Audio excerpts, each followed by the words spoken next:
तर मित्रांनो, स्वागत आहे तुमचं पुन्हा एकदा बिग बॉसच्या घरातील नवीन अपडेटसोबत. तर मित्रांनो, जसा टास्क स्टार्ट झाला कॅप्टन्सीचा, अनुश्रीच्या स्ट्रॅटेजीप्रमाणे ओंकारने जे आहे सरळ-सरळ विशालला ग्रॅब केलेलं आहे. एकदम पक्कं पकडलं आहे जेणेकरून बाकीचे टास्क जे आहे सुरळीत चालणार.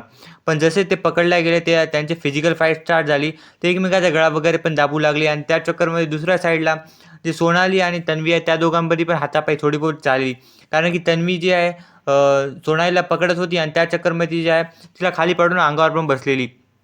या चौघांमध्ये खतरनाकवाली फाईट झाली. बघून कुठं मजा येत होती, पण कुठं इंटरेस्ट होत होतं. कारण की कोणाला मार वगैरे पण लागू शकला असता. जे की थोडा बहुत ओंकारला लागला पण. पण त्यानंतर जे आहे खूप मामला इंटेन्स झाला आणि बिग बॉसने सरळ-सरळ टास्क रद्द केले आणि हा टास्कचा पहिला राउंड रद्द केला आणि त्या चौघाला पण बॅन केले, ज्या चौघाची फाईट झालेली होती. तर मित्रांनो, या चौघामध्ये तुम्ही जर पाहू शकता स्क्रीनवर ओंकार आणि विशाल जे आहे ते एंडपर्यंत जाऊ लागले. मतलब गळा वगैरे दाबणं, ते पकडून ठेवणं, एकदम खतरनाक टाईपचे जे भांडण असते ना बाहेरचं, त्या टाईपचे भांडण होताना दिसून येत होतं. त्यामध्ये नाही कोणी जिंकलं, नाही कोणी हारलं, नाही कोणाची एक पण मेंढी बनली. त्यामुळे तन्वीचं असं होतं की सोनालीने जे आहे तिच्या कानाखाली मारलेला आहे एक मेंढी.